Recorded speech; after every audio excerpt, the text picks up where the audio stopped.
أعوذ بالله من الشيطان الرجيم. بسم الله الرحمن الرحيم. الحمد لله رب العالمين، والصلاة والسلام على أشرف الأنبياء والمرسلين وخاتم النبيين مولانا مقتدانا وآلنا وسيدنا أبي القاسم محمد. اللهم صل على محمد وآل محمد وعلى بيته الطيبين الطاهرين المعصومين الغر الميامين الذين ذهب الله عنهم الرجس على البيت وطهرهم تطهيرا.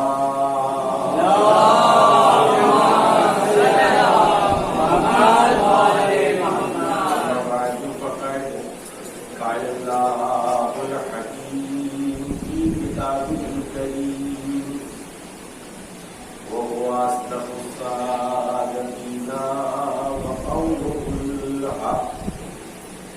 بسم الله الرحمن الرحيم. إن في خلق السماوات والأرض واختلاف الليل والنهار لآيات لأولي الألباب.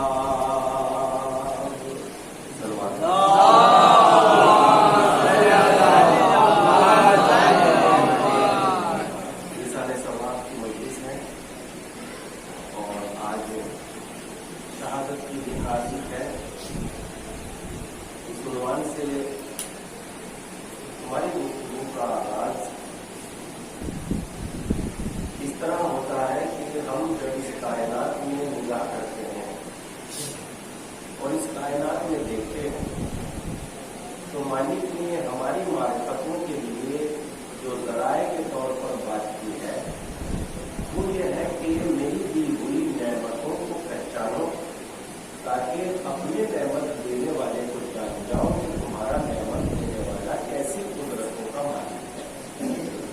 اور اس کا طریقہ یہ ہے کہ ان فی خلق السماوات والارض، بے شک زمین و آسمان کی خلقت میں مالک کی بے پناہ نشانیاں ہیں.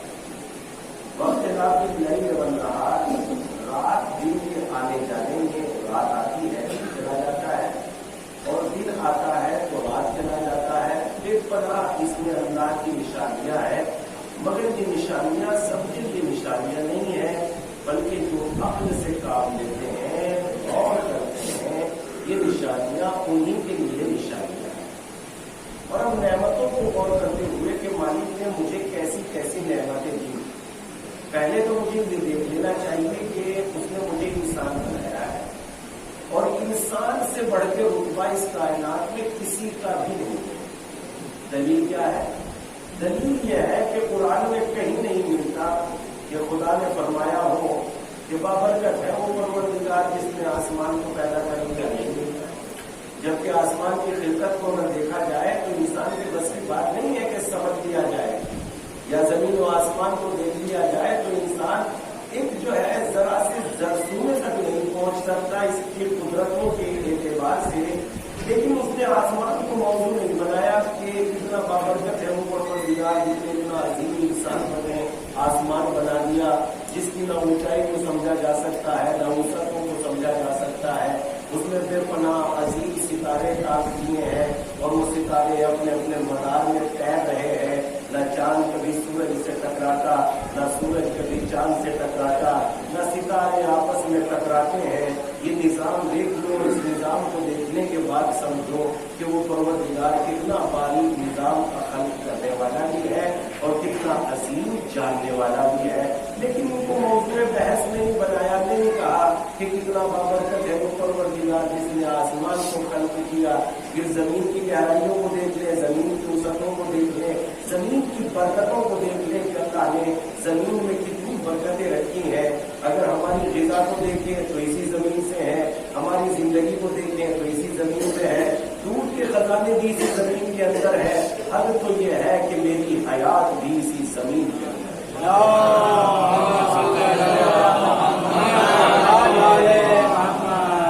حد تو یہ ہے کہ میری مثلا حیات بھی، میری زندگی بھی اسی زمین سے ہے، میں اسی زمین سے ہوں، اسی زمین سے آیا ہوں، اسی زمین میں چلا جاؤں گا۔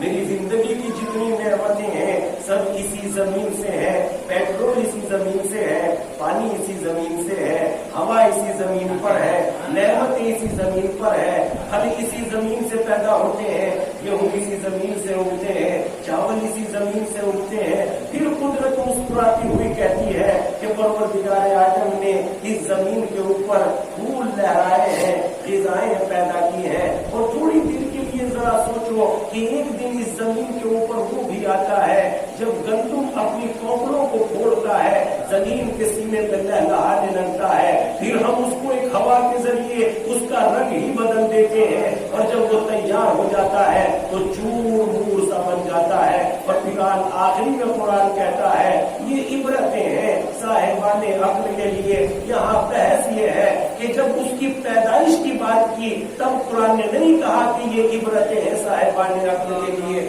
جب اس کا رنگ بدل رہا تھا تب قرآن نے نہیں کہا کہ یہ عبرتیں ہیں، بلکہ جب وہ گر گیا، کٹ گیا، کمزور ہو گیا، گندم بن گیا، تب قرآن نے کہا یہ صاحبان عقل کے لیے عبرتیں ہیں۔ کیوں اس لیے عبرتیں ہیں؟ بس اپنا انجام سمجھ لو، ساری کائنات میں یہی نظام حاکم ہے، تو ایک دن تمہارے اوپر بھی یہی نظام ہے۔ ایک دن تم تھے، ایک دن جوان ہو جاؤ گے، ایک دن کمزور ہو جاؤ گے، اور ایک دن مٹی کا پتلا مٹی میں تبدیل ہو کے مٹی میں مل جائے گا۔ ایک سوال پڑھ دیں،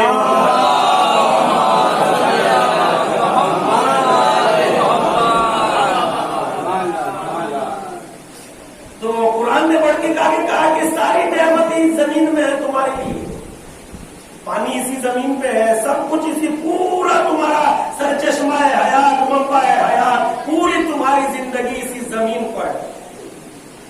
اس میں کتنی نعمتیں، اس کی نعمتوں کا اندازہ نہیں کیا جا سکتا۔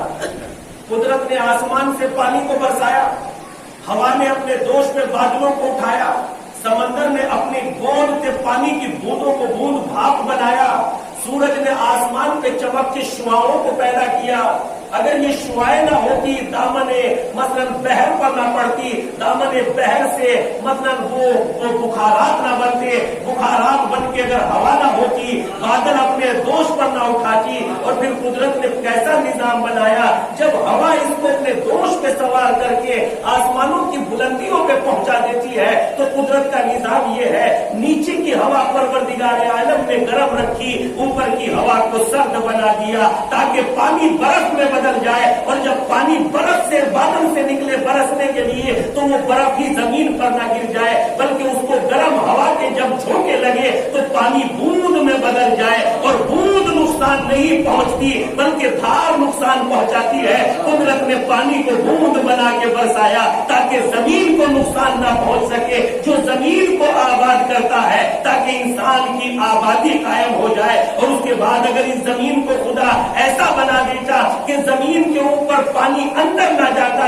تو نہ ہم چل سکتے تھے، نہ سائیکل چل سکتی تھی، نہ ٹرین دوڑ سکتی تھی، نہ موٹر اڑ سکتے تھے۔ اگر بارش کا پانی زمین پر کھڑا رہتا تو کوئی بھی چیز وجود میں نہیں آ سکتی تھی۔ قدرت نے زمین کو ایسا بنایا، یہ زمین پانی کو اپنے اندر کھینچ لیتی ہے، کھینچتی ہے، ختم نہیں کرتی، کھینچتی ہے، ختم نہیں کرتی۔ جب ایک زمین اتنی امانت دار ہے تو جسے اللہ نے ابو تراب بنایا ہو، بنایا ہو، اس کی امانتوں کا کیا کہنا؟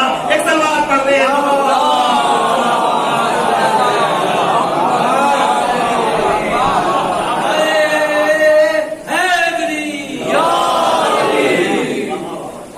زمین تراب ہے نا، تو یہ زمین اپنے اندر پانی کو کھینچتی ہے، اور جب پانی کو کھینچتی ہے ختم نہیں کرتی بلکہ پانی کو اپنے اندر تہخانے میں لے جاتی ہے۔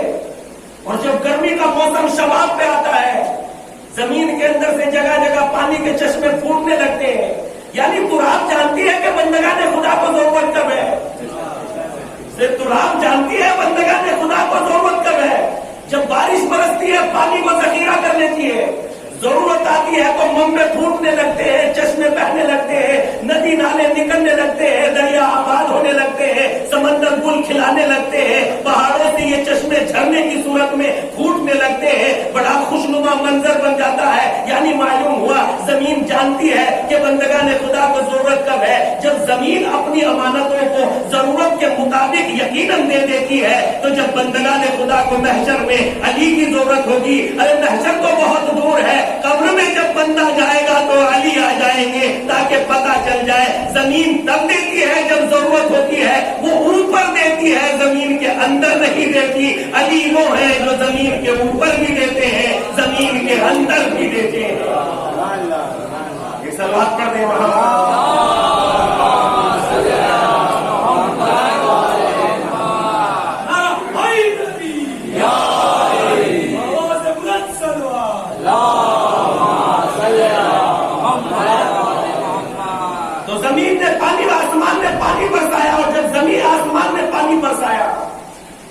کھیتیاں لہلہانے لگی، قدرت مسکرا کے کہتی ہے ہمارے ذرا نعمتوں کو شمار کرو اگر کر سکتے ہو۔ اگر کسی کو یہ اعتراض ہے کہ مجھے اس مجلس کا ثواب آخرت میں کیا ملے گا، میں بتاتا ہوں کیا ملے گا۔ اگر یہ اعتراض ہو کہ میرے بتانے پہ اتنا کیوں، مثلا جیسے روایت میں آئے ایک زیارت کا ثواب 50 عمروں سے بہتر ہے، ایک فقیر کو کھلانے کا ثواب حج سے بہتر ہے مثلا، تو یہ اتنا ثواب آخر چھوٹے چھوٹے عمل میں کیوں ہے؟ یقیناً میں نے اللہ کی عطا کو سمجھا نہیں، اس کی مہربانیوں کو جانا نہیں۔ اب ایک بات میں آپ کی خدمت سے معلوم کرتا ہوں، پوچھتا ہوں، مجھے یہ بتائیے کہ اللہ نے اعلان کیا قرآن مجید میں ان تعدوا نعمت اللہ لا تحصوها، اگر تم ہماری نعمتوں کو شمار کرنا چاہو گے تو شمار نہیں کر سکتے، واقع نہیں کر سکتے۔ ہر قدم ایک نعمت ہے، ہر سانس ایک نعمت ہے، ہر چیز ایک عظمت ہے۔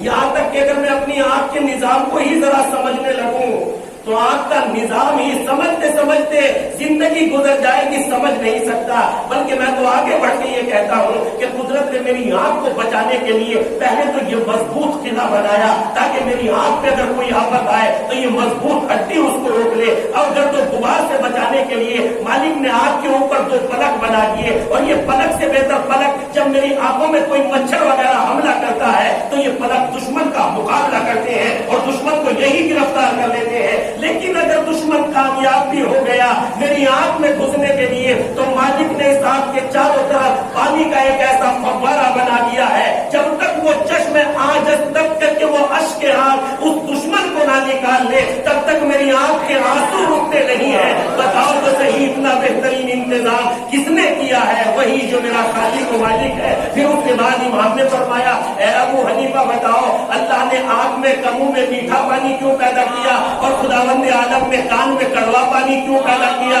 ابو حنیفہ کیا بتاتے؟ ابو حنیفہ کے بس کی بات نہیں تھی، کہنے لگے مولا آپ ہی بتا دیجئے خدا نے کڑوا پانی کیوں پیدا کیا؟ دلیل یہ ہے اگر ہم کہیں سو جاتے ہیں رات کے سناٹے میں، اگر ہماری آنکھ میں مچھر گر جاتا ہے تو نکالنے کی ضرورت ہے، اگر کان میں کوئی کیڑی مکوڑی جاتی ہے جگہ ہی نہیں ہے جو نکال سکے، وہ کڑوے پانی کی وجہ سے خود نکل آتی ہے۔ اگر ہم کہیں ایسی جگہ گر گئے نشے میں کسی اور چیز میں بے ہوش ہو کے مدہوش ہو کے اور ہمارے کان میں کیڑی مکوڑی چلی گئی اور ہمارے کان کے پردے کو نقصان پہنچا دیا، ہم تو ہوش میں نہیں تھے، ہم تو سو رہے تھے تو ہمارا کان بیکار ہو جاتا۔ قدرت نے کڑوا پانی کر کے جو ہماری زندگی میں جاگتے میں بھی ہماری حفاظت کرتا ہو، سوتے میں بھی ہماری حفاظت کرتا ہو، وہ ہمارا خالق و مالک پروردگار ہے۔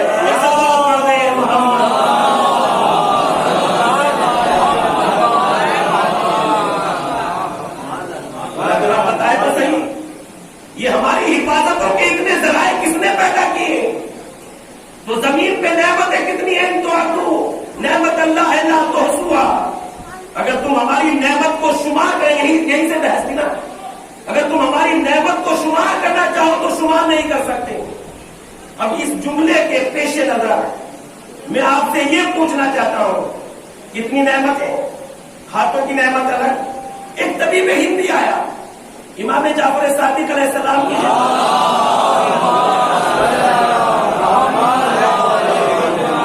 بلکہ منصور دوانقی نے بلایا امام کے علم کا چرچا کم ہو. جب بلایا طبیب ہندی کو تو امام صادق بھی آئے. وہ امام صادق کو دیکھ کے تقریر کرنے لگا. جب تقریر کرنے لگا امام نے فرمایا مجھے تقریر سے اور بہت بڑی آواز نکال کے روب میں نہ لا. تو سیکھا ہوا ہے مجھے عطا کیا ہوا ہے. تو سیکھا ہوا ہے مجھے عطا کیا ہوا ہے. تو نے سیکھ کے کچھ جانا ہے مجھے قدرت نے عطا کیا ہے اور قدرت کی طاقت زیر نہیں ہو سکتی. لہذا میں تم کو تجھ سے بہتر جانتا ہوں. میں حکمت کو تجھ سے بہتر جانتا ہوں. کہ حکمت کے اصول کیا ہے؟ مولا نے فرمایا یہ ہے. جب فرمایا اس نے یقین کر لیا اور اس نے مان لیا کہ بالکل آپ نے صحیح فرمایا. امام نے فرمایا اگر تمہیں حکمت کے جاننے کا اتنا ہی یقین ہو گیا کہ حکمت تم جان گئے ہو تو بتاؤ تو صحیح پروردگار عالم نے ناک کو اس کے آنکھوں کے درمیان کیوں خلق کیا؟ ماتھے پہ پیشانی پہ یہ شکن پیدا کیوں کیے ہیں؟ ہاتھ پہ بال پیدا کیوں نہیں کیے؟ ہونٹ کو نیچے کی جانب اس میں ہونٹوں کو دو کیوں قرار دیا ہے؟ منہ میں میٹھا پانی کیوں بنایا؟ کان میں کڑوا پانی کیوں پیدا کیا ہے؟ آپ کو بادام کی صورت میں کیوں بتایا ہے؟ مضبوط ہو گیا وہ تو جان ہی نہیں سکتا. کہنے لگا آپ ہی بتا دیجئے. امام نے فرمایا اللہ نے ماتھے پہ شکن اس لیے پیدا کیے تاکہ جب میری بدن کی غلاظت پسینے کی صورت میں بہنے لگے تو کہیں آنکھ کو نقصان نہ پہنچا جائے. اسی لیے پروردگار عالم نے ماتھے پہ شکن ڈال دی تاکہ پسینہ آئے تو ماتھے کے اس طرف سے بہ جائے اور اس طرف سے بہ جائے. اور ہم یقین جانتے ہیں پسینہ آنکھوں تک نہیں جاتا, ادھر سے بہ جاتا ہے, ادھر سے بہ جاتا ہے. تو قدرت کی علامتیں, نشانیاں, قدرت کی نعمتیں کتنی ہیں ذرا غور کریں. قدرت نے کیسی کیسی نعمتیں دی. ان تو نعمت اللہ ہے نا تو ہوا. اگر تم شمار کرنا چاہو تو میری نعمتوں کو شمار نہیں کر سکتے. کتنی عظیم نعمتیں ہیں. انہی نعمتوں کے ذیل میں مفضل نے آ کے ایک روز امام صادق سے کہا مولا یہ لوگ مجھ سے ایسے ایسے سوال کرتے ہیں. امام نے فرمایا کل صبح میرے پاس آنا, میں تمہیں حکمت کے رموز بتاؤں گا, تحت وحدانیت کی باتیں گفتگو کروں گا. مفضل کو رات بھر مولا کے دیدار کی وجہ سے نیند نہیں آئی, آنکھوں میں سرخ ڈورے پیدا ہو گئے. امام نے مفضل کی طرف دیکھا, مسکرا کے فرمایا مفضل دیدار کی وجہ سے تمہیں نیند رات طویل ہو گئی. یعنی جب انتظار میں انسان ہوتا ہے تو تھوڑا سا بھی وقت بڑا طویل ہو جاتا ہے. مرتبہ امام مفضل نے کہا مولا ایسا ہی ہے. مرتبہ امام نے اپنی گفتگو کو شروع کیا. مفضل نے اجازت مانگی, مولا اگر اجازت ہو تو میں اس گفتگو کو تحریر کر لوں. میں چند باتیں آپ کی خدمت میں پیش کرتا ہوں. اس میں سب سے پہلی بات یہ تھی, اے مفضل ذرا غور کرو, پروردگار عالم نے ہوا کو پیدا کیا. ہوا ہمارے سننے میں مدد کرتی ہے. اگر یہ ہوا نہ ہو بیچ میں نہ میری آواز بن سکتی ہے نہ آپ کے کانوں تک پہنچ سکتی ہے. یہ ہوا کا ہی کمال ہے جناب, جو آواز نکل بھی رہی ہے آپ کے کان تک پہنچ بھی رہی ہے. اگر یہ ہوا نہ ہو تو زبان نہیں چل سکتی. بلکہ اور آگے بڑھیے, مفسرین کہتے ہیں جب انہوں نے سورہ مبارکہ رحمان کی تفسیر لکھی جس میں قرآن مجید نے کہا اور رحمان اللہ والانسان خلقہ الرحمن, اللہ رحمان ہے, خلق الانسان جس نے انسان کو پیدا کیا, علمہ البیان جس نے انسان کو بولنا سکھایا. اس کی تفسیر میں علماء تحریر کرتے ہیں ہم کیسے بولتے ہیں, ہماری زبان کیسے چلتی ہے. اے کاش کہ اگر اس نعمت کو ہم غور کر لیں کہ ہماری زبان کیسے چلتی ہے. مفسرین کہتے ہیں جو زبان ہم بولتے ہیں وہ 1,000 زبانیں ایسی ہیں جن کی الفابیٹس موجود ہے, ABC موجود ہے, الف با تا سا موجود ہے, ایسا موجود ہے. یہ ساری 3,000 زبانیں ہیں جناب جن کی الفابیٹس موجود ہے. اور جن کی الفابیٹس موجود نہیں ہے, مثلا لداخ میں چلے جائیے، ان کی زبان کی کوئی تحریر ہی نہیں ہے، مگر پوری کی پوری زبان ہے۔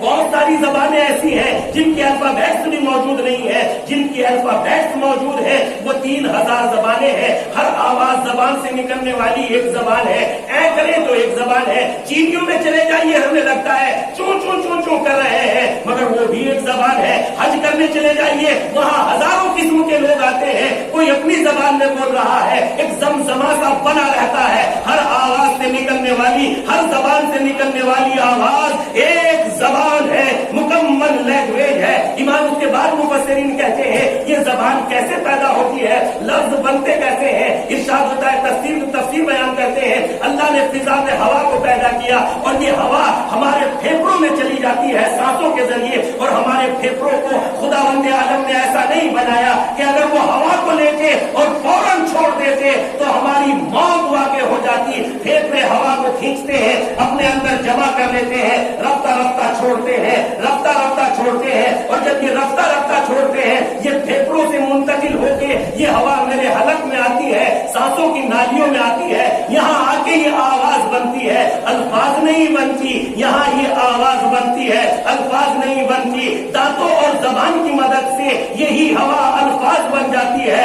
جو ہوا کو لفظ کا لباس دے دے وہی تو میرا خالق و مالک ہے۔ ایک سلوات کر دیں محمد۔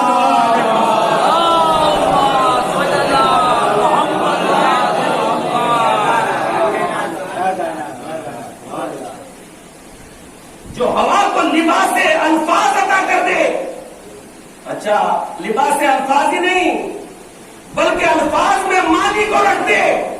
اگر الفاظ نہ ہوتے میں بولتا رہتا اور آپ ان لفظوں کے معنی نہ سمجھتے، نہ مجلس ہو سکتی تھی، نہ نماز ہو سکتی تھی، کوئی چیز نہیں ہو سکتی تھی۔ بڑھ کے اس نے کرم مجھ پہ یہ کیا، اپنی بارگاہ میں بلانے کے لیے طریقہ اور سلیقہ بتا دیا۔ اگر وہ نہ طریقہ بتاتا میں تو عبادت کرنے کے لائق نہ رہتا، چہ جائے کہ تیری حمد و ثنا کرتا۔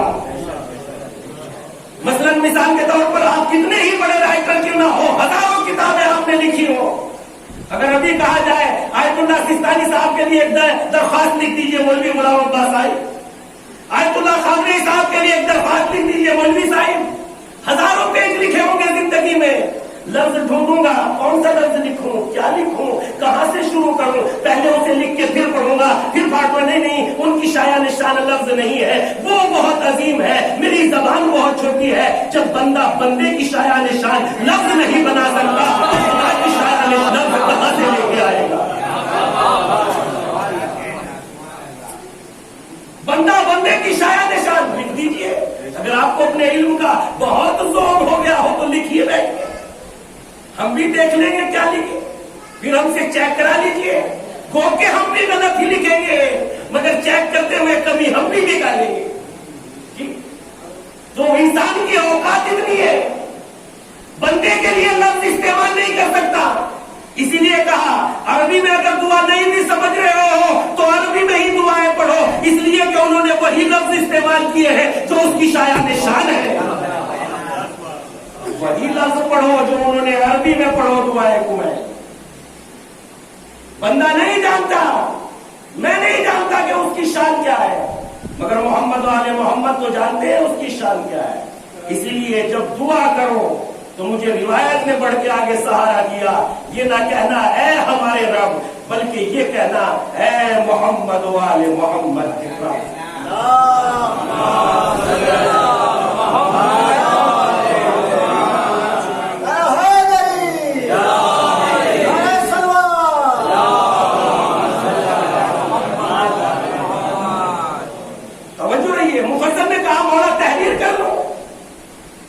کہاں تحریر کر لو، خدا نے ہوا کو پیدا کیا اور ہوا کو پیدا کیا جو لفظ بنا دیتا ہے، ہوا کو الفاظ بنا دیتا ہے، الفاظ کو معنی دے دیتا ہے، اور حیثیت معنی کی ہے الفاظ کی نہیں ہے۔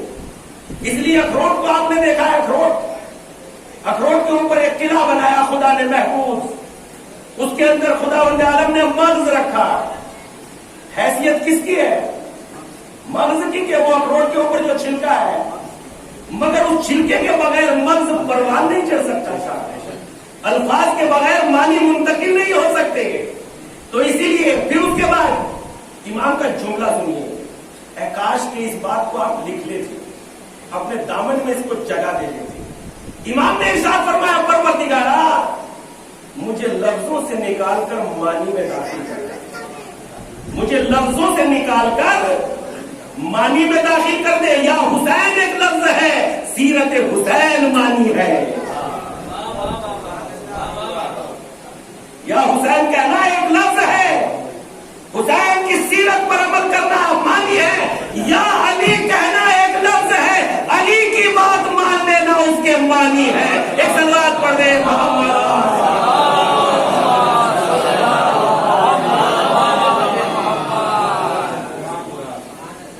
یا علی کہنا ایک لفظ ہے، علی کی بات کتنی مانے اس کے معنی ہے۔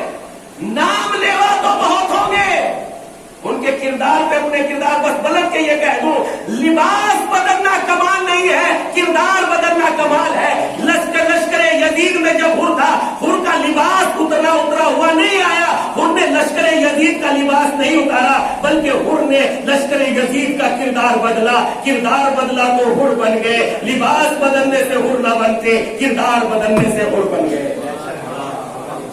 کردار بدلنے سے حر بن گئے تو کردار بڑی دولت ہے۔ ہوا کو پیدا کیا، ہوائی لفظ بن گئے، الفاظ آ گئے، معنی دے دیے لفظوں کو۔ پھر اس کے بعد توجہ رکھیے گا، بہت بڑا ایک نقطہ ہے، بہت بڑا علم ہے۔ بہت انداز سے آپ نے سنا ہوگا اس نقطے کو، اس انداز سے بھی سن لیجیے۔ انداز یہ کہ ہوا معنی الفاظ بن گئے، الفاظ آئے، الفاظ نے معنی دیے۔ معنی کے علاوہ فقط یہی نہیں کہ لفظ دے دیے زبان کو، زبان کو خدا نے لہجے دیے، ہزاروں لہجے دیے۔ بچوں سے کیسے بولوں لہجہ بتایا، بڑوں سے کیسے بولوں لہجہ بتایا، دشمن کو کیسے للکاروں لہجہ بتایا، دوست کا احترام کیسے کروں لہجہ بتایا، گھر میں کیسے بولوں لہجہ بتایا۔ اب ایمانداری سے بتائیے، جب مجھ گناہگار کی زبان میں خدا نے اتنے لہجے رکھ دیے جبکہ ناقص ہے، تو جس کی زبان کو بنایا ہو، نفس لسان اللہ بنایا ہو، اس کی زبان کو ہونا ہی چاہیے۔ اگر زندہ کہہ دے تو زندہ، مردہ کہہ دے تو مردہ۔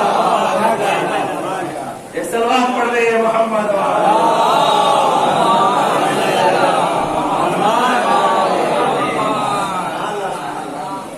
جس زبان کو،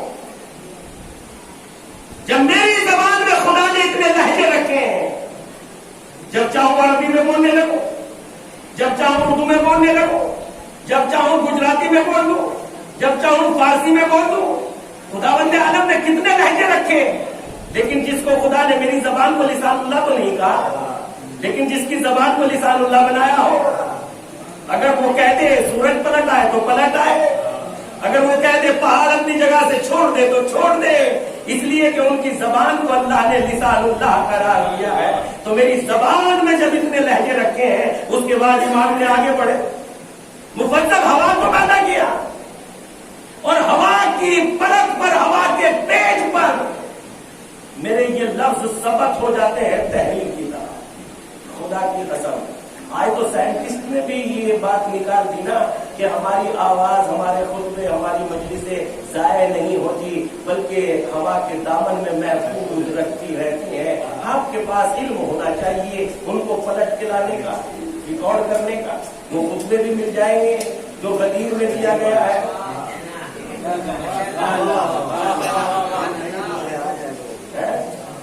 لیکن اگر ہمارے ہاتھوں سے آئے تو بات کچھ اور۔ ایک صلوات پڑھ رہے محمد۔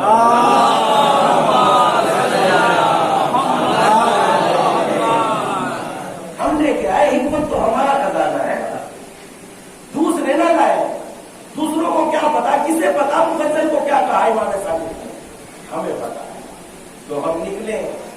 مگر ہم تو الحمدللہ حسد کی دولت سے مالا مال ہے بھائی، بیماری نفرت سے مالا مال ہے بھائی۔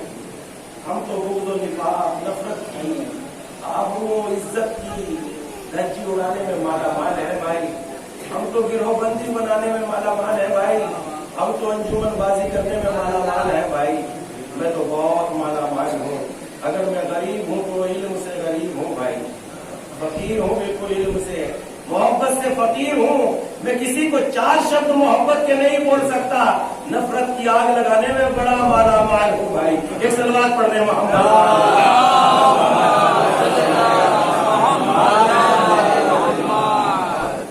نفرت کی آگ لگانے میں بڑا مالا مال ہوں، پارٹی بندی کرانے میں بڑا مالا مال ہوں، دوسروں کی آبرو لینے میں بڑا مالا مال ہوں، حسد سے بڑا مالا مال ہوں. اگر نہیں ہوں تو ادب سے بالکل کنگال ہوں، ادب و اخلاق سے بالکل خالی ہوں. میں نہ اپنے لیے اچھا ہوں نہ دوسروں کے لیے اچھا ہوں، جبکہ علی خود اپنے لیے بھی اچھے تھے، دوسروں کے لیے بھی اچھے تھے. علی اپنے لیے بھی علی ہی تھے، علی دوسروں کے لیے بھی علی ہی تھے. علی مولا علی مولا صبح کے ساتھ دل مولا علی مولا علی مولا سنی بولی فلک مولا علی مولا علی مولا ستارہ چھوڑ کر مولا علی مولا علی مولا نہیں چاہتا کوئی پہلا علی مولا علی مولا نعرہ نعرہ نعرہ نعرہ کمال محمد کمال علی آواز بلند سروار.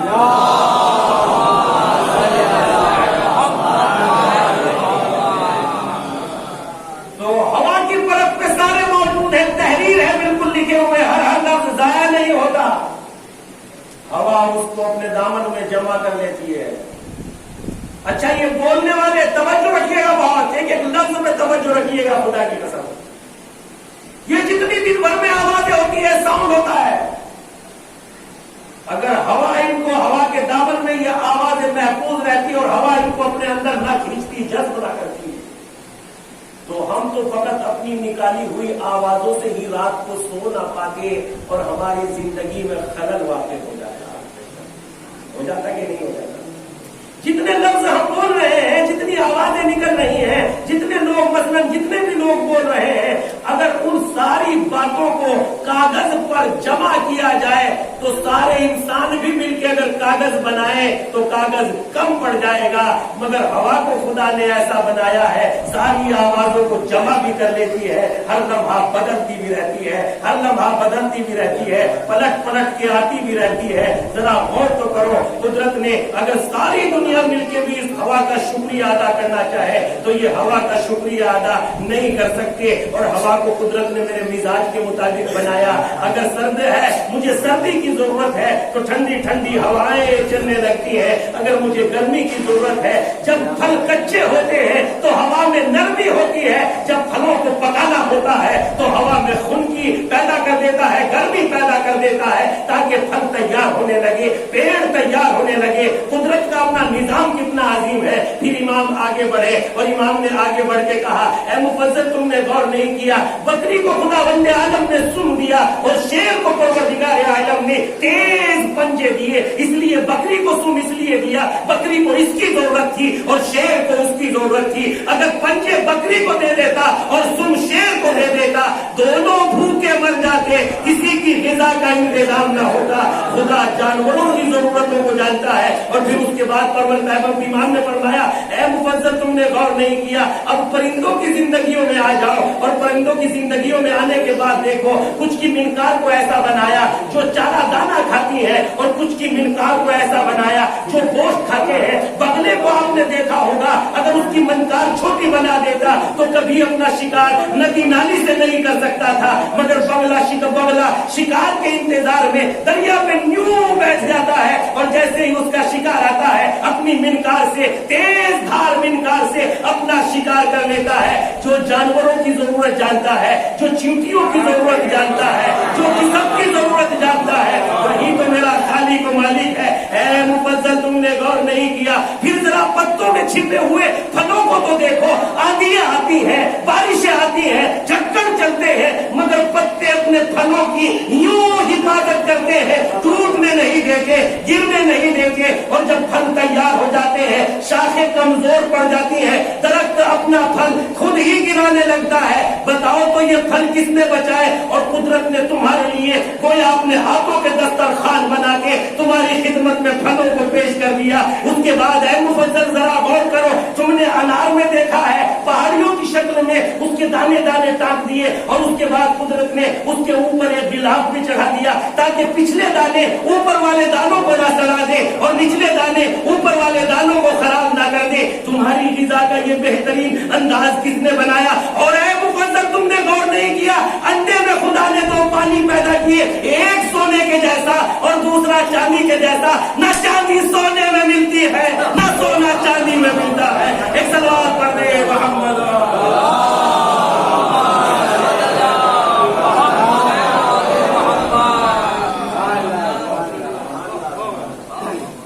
قدرت کی نعمتیں، قدرت نے مجھے نعمتیں دی۔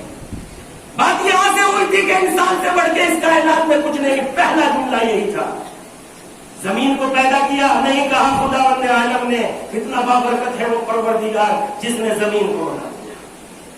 آسمان کو خلق کیا، نہیں کہا خداوند عالم نے کتنا بابرکت ہے وہ پروردگار جس نے آسمان کو بلندی عطا کر دی، ستاروں کو چاک دیا ہے، چاند کو اپنے مدار میں ٹہلا دیا ہے، سورج اپنے مدار میں ٹہل رہا ہے۔ ساری کائنات کو مد نظر رکھنے کے بعد اب سنیں، جب حضرت انسان کو پیدا کیا تو قدرت جھوم کے کہنے لگی فتبارک اللہ احسن الخالقین، کتنا بابرکت ہے وہ پروردگار جس نے حضرت انسان کو پیدا کر دیا۔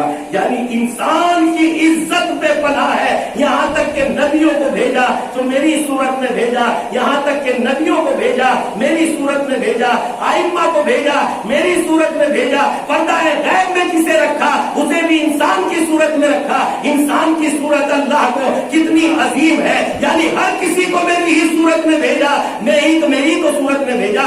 علی انسانی تو ہے، امام علی انسان کی صورت میں آئے، جناب آدم انسان کی صورت میں آئے، جناب خاتم انسان کی صورت میں آئے، آخری امام انسان کی صورت میں آئے گا تو میری صورت کو پروردگار عالم نے کتنی عزت دی ہے۔ اور شاعر نے پڑھ کے کیا خوب کہا، صنف لطیف اپنے مقدر پہ ناز کر، عورت کا یہ مقام کہ عورت ہے فاطمہ،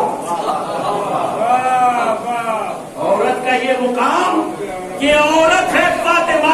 تو انسان کو کتنا عظمت بازین بنایا جب مجھ جیسے گناہگار کو اتنی عزت دی ہے کہ قرآن مجید نے کہا خلق لکم ما فی الارض جمیعا، جو کچھ بھی اس کائنات میں سجایا اے انسان تیرے لیے سجایا ہے، یعنی یہ ساری کائنات میرے لیے ہے، تو اب میں کس کے لیے ہوں؟ قدرت نے بڑھ کے کہا وما خلقت الجن والانس الا لیعبدون، ہم نے انسان اور جنات کو پیدا نہیں کیا مگر اپنی عبادت کے لیے کیا۔ اے انسان یہ ساری کائنات تیری ہے اور تو میرا ہے، اگر تو میرا ہو گیا تو میں تجھے اپنے اختیارات دے دوں گا، زبان تیری چلے گی، اظہار میرا ہوگا، سورج کو اشارہ تو کرے گا، پلٹاؤں پلٹا دوں گا تیرے اشارے پر، یعنی تجھے اپنی قدرتیں میں عنایت کر دوں گا، جو تو کہے گا وہ ہو جائے گا، بس شرط یہ ہے کہ تو میرا ہو جا، اور جب تو میرا ہو جائے گا تو میں تیرا ہو جاؤں گا۔ میری سمائی کہیں بھی نہیں ہے مگر مومن کے دل میں میں مل جاؤں گا، ڈھونڈنا چاہتے ہو تو ڈھونڈ لو۔ ایک صلوات پڑھ دے محمد۔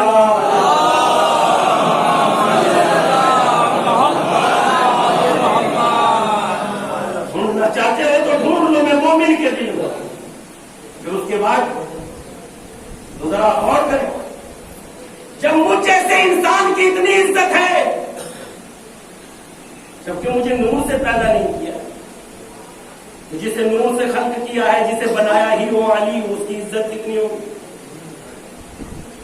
اور جب ہم دیکھتے ہیں اس دنیا میں بچے کی ولادت کا جب موقع آتا ہے تو اسلام ہمیں نصیحت دیتا ہے ماں اچھی سوچ رکھے، ماں کی سوچ کا، ماں کی فکر کا، باپ تو الگ ہو جاتا ہے، لیکن اس کے پہلے جب زندگی کی بنیاد رکھ رہے ہو تو تمہاری فکر سوچ پاک و پاکیزہ ہونا چاہیے۔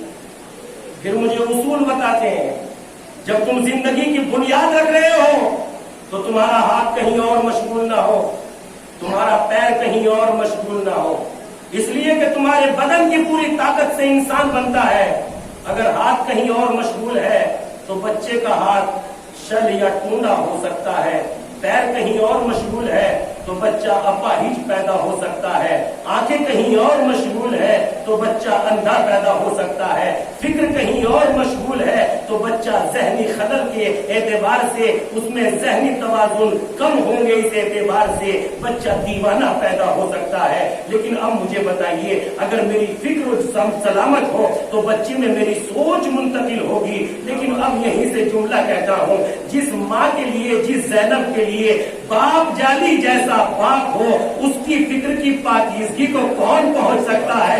اور فاطمہ جیسی ماں ہو جن کی طہارت کا اعلان قدرت نے کیا ہو، زینب کو تو ہونا ہی ایسا چاہیے تھا کہ مثل فاطمہ بن جائے۔ فرش مجلس پہ بیٹھنے والوں، فرش مجلس پہ بیٹھنے والوں، جاگو جاگو، حساب دینا ہے، جاگو جاگو، حساب دینا ہے۔ ارے تم نے کتنے درود بھیجے ہیں، یہ علی کو جواب دینا ہے۔ نعرہ حیدر، کمال محمد، کمال علی، آوازیں بلند سلوات۔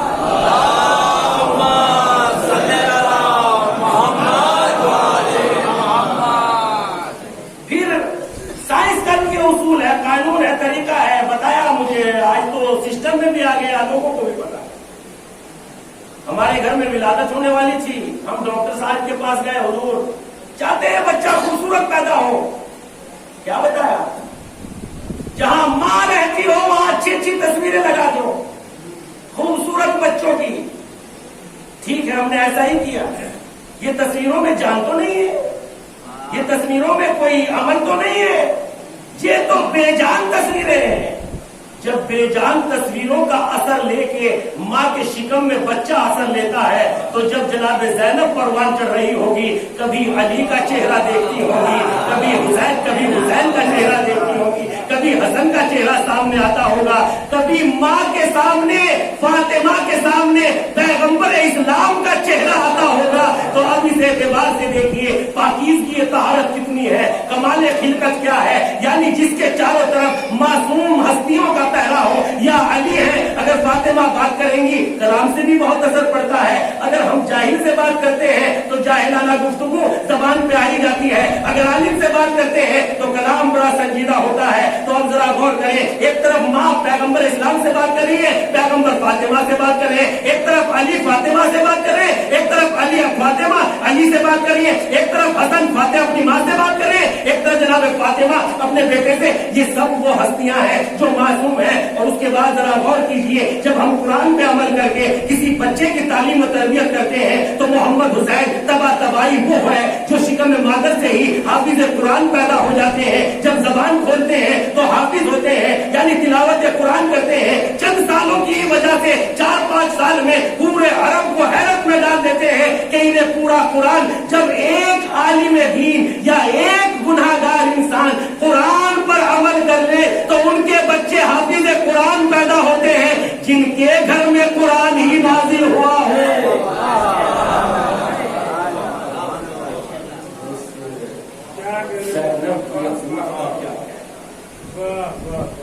اس کے بعد امام حسین نے دین کو بچانے کے لیے قربانی دی، لیکن امام حسین کربلا میں ہی ختم ہو گئے ہوتے اگر جناب زینب نہ ہو۔ شاعر نے شعر کہا، مانا کہ صبر و ضبط کی منزل ہے کربلا، زینب کو کربلا سے بھی آگے نکل۔ تو اس لحاظ سے ہم دیکھتے ہیں جناب زینب سلام اللہ علیہا کا مسائل کے سلسلے میں سب مسائل زینب کے ہی تو ہیں۔ اگر خیموں میں آگ لگ رہی ہے تو بھتیجے بھانجے کس کے ہیں؟ زینب کے ہی تو ہیں۔ اگر لاشوں کو پامال کیا جا رہا ہے تو بھائی بھتیجے بھانجے بیٹے کس کے ہیں؟ جناب زینب کے ہی تو ہیں۔ جناب زینب اولیاء مقام کی عظمت و فضیلت اس اعتبار سے بھی دیکھیں کہ جناب زینب امام حسین کے بعد قافلہ سالار بنی، اور یہ احساس جناب زینب کو یقیناً بار بار ہوتا ہوگا۔ ایک روایت پیش کرتا ہوں، مدینے میں 28 رجب کو